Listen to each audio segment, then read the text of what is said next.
Donald Trump became the first US president to be convicted when a New York jury on Thursday, 30th May, found him guilty of falsifying documents to cover up a payment to silence a porn star ahead of the 2016 election. After deliberations over 2 days, the 12-member jury announced it had found Trump guilty on all 34 counts he was charged with. He could be sentenced to 4 years behind bars for each count, but is more likely to receive probation. However, this will not affect his presidential candidature. Concerning visuals from Alaska show the blue rivers turning orange in color due to toxic metals released. According to a new study, scientists believe that due to climate change, these metals are being released by thawing permafrost. The discoloration and cloudiness are being caused by metals such as iron, zinc, copper, nickel and lead. The researchers found some of which are toxic to the river and stream ecosystems. This is a direct impact of climate change Alaska is facing. And more on climate change, most regions across South and Southeast Asia have been experiencing some of the highest temperatures observed in decades. The temperature rise has been credited to the impact of the ongoing El Nino phenomenon for the most part. However, a recent study has shown that heat waves generally move slower now owing to the overall impact of climate change. Last week, Delhi registered a record-breaking 52-degree temperature. In an unusual development, vulnerable species of greater spotted eagles changed their migration routes across Ukraine to avoid the war zone, and because their habitats were damaged or destroyed in the bombings. They fly through Ukraine every spring on their way from Greece and the Sud, a large wetland in South Sudan, to breeding grounds in Belarus. According to scientists, the findings reveal they made large deviations from their previously tracked routes due to this man-made catastrophe. More unusual news this week. North Korea floated hundreds of huge balloons to dump all of their trash across rival South Korea. An old-fashioned Cold War-style provocation that the country has rarely used in recent years. Experts say the balloon campaigning is meant to stoke a division in South Korea over its conservative government's hardline policy on North Korea. The South Korean military said that the trash tied to the balloons does not contain any dangerous substances like chemical, biological or radioactive materials. Hello. You're watching Global Compass, the weekly show that updates you on all that has been happening around the world.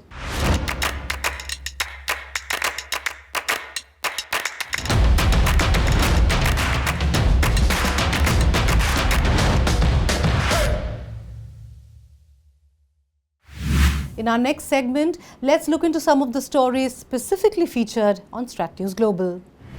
In a PMLN event, former Pakistan Prime Minister Nawaz Sharif admitted that Islamabad had violated the Lahore Declaration with India signed by him and former Prime Minister Atal Bihari Vajpayee in 1999 during the Kargil War. This is not the first time Sharif has taken an India-friendly stance in the public domain. Sharif has talked about better relations with India during both the country's 2018 and 2024 election campaigns. US Defense Secretary Lloyd Austin and his Chinese counterpart, the Minister of National Defense Admiral Dong Jun, held a separate discussion at the Shangri-La Dialogue in Singapore on Friday. They discussed key issues including Taiwan, China's relationship with Russia, and friction in the South China Sea as the two powers navigate a contentious security landscape across the Asia-Pacific. The meeting is the first face-to-face talk between the two defense chiefs in 2 years. Both sides emphasized the need to keep military-to-military communications open. A week after the deadly landslide in Papua New Guinea, chances of finding survivors are becoming slim. The massive landslide that took place on 24th and 25th May has reportedly buried 2,000 people. Rescue operations are continuing. However, officials are facing the big challenges of remoteness of location and ongoing rock movement. I spoke to Colonel Sandeep Shaligram, retired, the CEO and director of a chain of hospitals in Papua New Guinea, on the situation and rescue efforts. The the scale of the landslide and the debris which has fallen is something which is unfathomable by normal standards. Now, it on the first assessment looks almost impossible to dig up the amount of earth that has collapsed and try to locate anything which anybody and possibility anybody surviving out of that whole thing is very remote. Retrieving the dead is not going to be easy. It may take a couple of months before they recover any bodies from there. You can watch the entire interview on this channel. The link is in the description. Amidst the ongoing offense by Israel in Rafah, the chief military spokesperson Daniel Hagari has claimed that Israeli forces have taken control of a buffer zone along the border between Gaza Strip and Egypt. Israeli forces has gained operational control over the Philadelphia corridor, the Israeli military's code name for the 14-kilometer long corridor along the Gaza Strip's only border with Egypt. Israel's national security expert Saki Hanegbi has hinted that the war may continue till 2025. Meanwhile, Israel has been continuing its ground offensive in Rafah. In a recent airstrike on the safe zone of Rafah, reportedly more than 40 people were burnt alive, which attracted global condemnation. Prime Minister Netanyahu called it a mistake and said they will probe into it. However, US National Security Council spokesperson John Kirby said that the deaths in Rafah were tragic, but it did not cross any US red lines. And talking more about what is happening in Gaza, where does Israel stand in the international community with more and more nations condemning the ongoing killings? Has this become Benjamin Netanyahu's personal war? What will the United States do now, and will this affect Joe Biden's presidential campaign? India's former ambassador to Israel, Arun Kumar Singh, explained. Here is an excerpt. Over the past few days, the situation seems to be changing in the sense that there seems to be a lot of international political pressure mounting against Israel. How do you think this will play out, and how significant will those pressures be in Israel's next military decisions and steps? Nilanjana, obviously, it's a very complicated situation. At one level, what happened on October 7 in terms of Hamas attack in Israel, when more than 1,200 people were killed, about 300 taken hostage, several hundred Israeli soldiers killed. It has had a very deep and traumatic impact in Israeli society. They say that this was the largest single day loss of Jewish life after the Holocaust. Now, when I was ambassador there, one of the things I kept hearing was never again. Never again will we allow to happen to us what happened during the Holocaust. So that's, a defining psychological parameter for the Israeli society. So that's conditioning their response, whether it violates international norms or not. Those are, of course, very important issues. The tremendous suffering and devastation that is causing.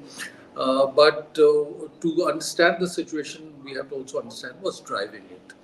And the Israelis believe that they live in a dangerous neighborhood, and the deterrence that they had set up was destroyed by what Hamas did. And they need something to restore that deterrence so that anybody who wants to attack Israel again in a similar manner thinks twice. So that's one of the things that's playing out. Now, for them, as they see it, it's a matter of life and death. It's an existential issue. And they believe that they should take whatever action is necessary to ensure their own security. Of course, whatever Israel has been doing, not only now, but since 1948, since 1967, also has traumatized the population, the Palestinian population in that area. There is internationally recognized occupation that is there in West Bank and Gaza, and the Palestinian population there is living in very, very difficult conditions, and the world has to try and find a way out of that situation. So that's certainly there, and we all have to recognize that. So at the same time, as the Israelis see it, to protect themselves, to ensure their own security, I don't think they will be giving much attention to any level of international pressure. So long as they can sustain the required level of support as they see it in the United States. Because I think their decisions would be based on two factors. One, what is the level of support in Israeli society? And from what I am seeing, the very large segment of Israeli population, especially those who are supportive of the present government that is there, are fully behind the action that they're taking. And again, in the United States, although the present administration, the Democratic administration, President Biden's administration is criticizing Israel to some extent and asking them that whatever they do should be mindful of international humanitarian law, avoid civilian deaths. But Yes. in large segments of Israeli society, of US society, especially among the Republicans, there is full backing for Israel and whatever it is doing. So long as they believe that they can sustain a measure of support in the US to protect their interests, I think they will unfortunately, continue to take action that they believe is necessary for their security. So that's the situation we are in. With the dynamics that you just talked about between the Biden administration and Israel, how do you think this will affect Biden's chances at during the upcoming elections? So, in fact, Biden is under pressure. So, at one level, he's coming under criticism for supporters of the Republican Party, the hardline supporters of Israel, that he's not being firm enough in supporting Israel. So, that's one level of pressure he's getting. Right. Large number of very important businesses in the US are also criticizing the US, the Biden administration, saying that they should do more to support Israel. Now, at the same time, he's coming under pressure from the left wing of the Democratic Party, which is a very important constituency for him, because they are saying that you're not doing enough to restrain Israel from the actions that it is taking, which could be seen to be in violation of international humanitarian law, or is leading to large number of civilian deaths. Almost 35,000 people have been killed since Israeli action started in October last year. Also, the Arab and Muslim vote in the US is critical of the President Biden's actions. And in some areas, that vote can be critical, especially, for example, in Michigan.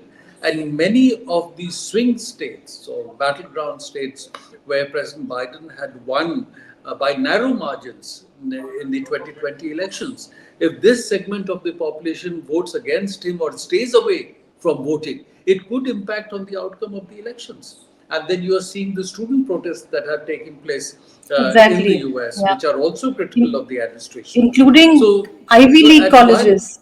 sure. So at one level, one could argue that Netanyahu is gaining politically within Israel by the action he is taking. But Biden is losing politically within the United States.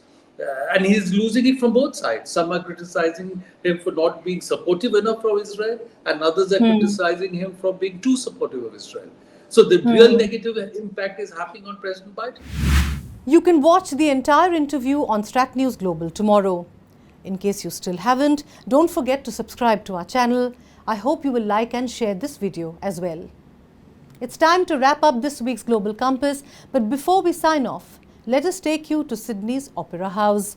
Australia's biggest festival of light, Vivid Sydney, began with fireworks over Sydney's Opera House and light installations as it returned for its 14th year.